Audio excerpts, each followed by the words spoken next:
The laws of the universe are very simple. You get what you think about. So what happens? Let's talk about relationships in this way. Because a very common thing, and it isn't appropriate to say it's always this way with women and it's always this way with men, because of course that isn't true. But a very common pattern among you are that women want commitment, men want freedom. The more you ask for commitment, the more they feel their freedom impeded. The more they ask for freedom, the more you feel your commitment impeded. In other words, it's sort of like you almost want different things from each other, except that at the basis of who you each are, you want to feel good, you all want to feel free, you want to feel happy. But anytime you let your happiness be dependent on someone else's behavior, you don't feel good because you can't control them, and they don't feel good because you want to.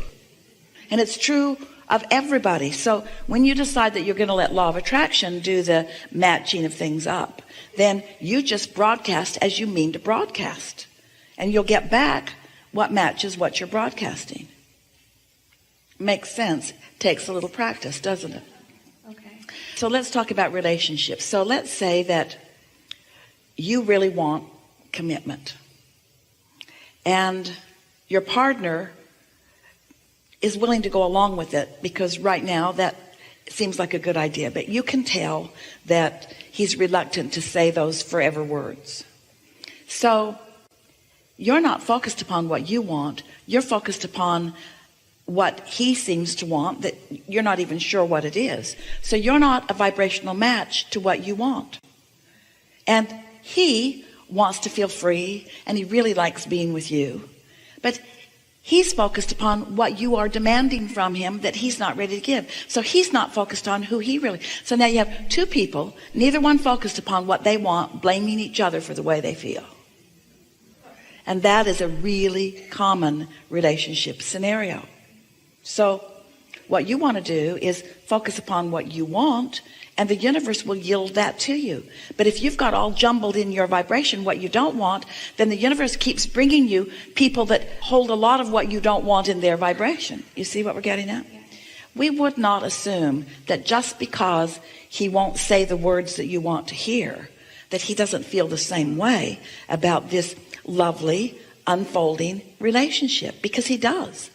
But your sensitivity is the right word. Your need for something that he's not ready to say is putting you in a vibrational place that's pushing him away. We have some questions for you. Do you believe that through life you've come to a lot of clarity about what you want in a relationship? And do you think your vortex holds that? And do you believe us when we say that the universe is arranging all of the cooperative components for that? And can you feel how when you are worried about something, you're not a cooperative component to your own vortex? Yes. And so when you're trying to visualize something that isn't coming easily, are you in alignment with your source or not? You see what we're getting at? Trying too hard is always an indication that you don't believe what you're asking for, so you're just trying to make it happen. So you know what the best way to get what you want in any moment when you're worried about something? Give your attention to another topic altogether. If you would focus upon the other aspects of your life, it would take the heat off that, so to speak. Because you've asked for it and it's been given. Now how are you going to let it in? You got to stop worrying about it in order to let it in. When I get off to myself, I do a better job of hooking up with my own resources. But when I'm with others, I fall into the pattern of trying to get the resources from them. Don't you just love that? Yeah. So get away, hook up to your resources, then dart in, and when that sucking sound starts coming, go screaming into the woods. You're doing really well. Just be easy about it, and don't ask someone else to be the reason for your happiness. Find happiness and then let them emphasize the happiness that you've found. That's the only way it works well. Because if you get dependent upon somebody else, they're going to get distracted. They're going to need to go to the bathroom. They're going to need to go to work sometimes. Just don't ask anyone to hold you as the source of energy flowing. Find your own source, and then others who have found theirs as well. As you join together, oh, it's really fun, isn't it? We are not suggesting for a moment that you haven't picked the right one. And the fact that you're having some negative emotion around it doesn't mean that either. Because this isn't really about him. It's about what you're doing with your own vibration. And not far from now, you're going to really appreciate his stubbornness. Because if he were just giving you everything that you want in every moment, he nearly is. If he were just giving you everything that you want, you'd have no reason to hook up to your own resources. You would just become dependent upon him till he gets hit by a truck. And then, just kidding, just kidding.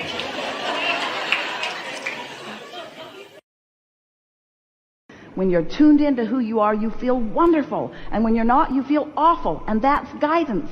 Do something about feeling good that doesn't involve anybody in your household, in your bed, in your car, in your world, in your town. Doesn't involve anybody having to be different.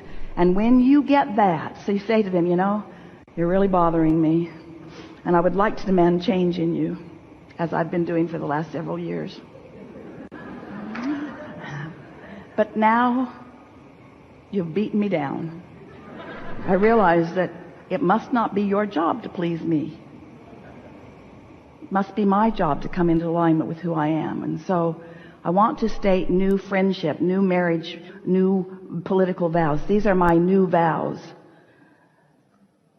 Be and do and have as you choose, and I will choose thoughts that cause me to be in alignment, so that in my fullness I will be able to observe you and receive full benefit from our relationship.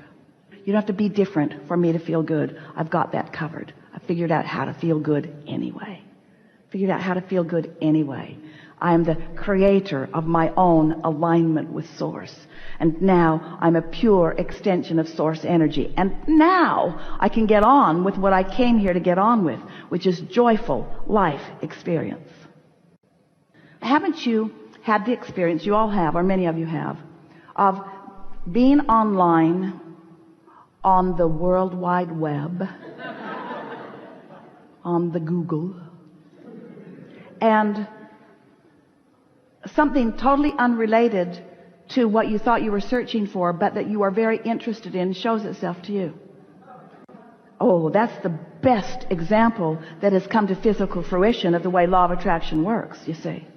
So all of that information, but what causes you to click here or look there? In other words, what's guiding your impulses? Well, what's guiding your impulses when you're tuned in is that broader perspective who can lead you to precisely what you're looking for. But the key, and we're giving this to all of you, we really want you to hear this, the most significant key is to not take score about what is happening in terms of seeing it, hearing it, smelling it, tasting it, touching it.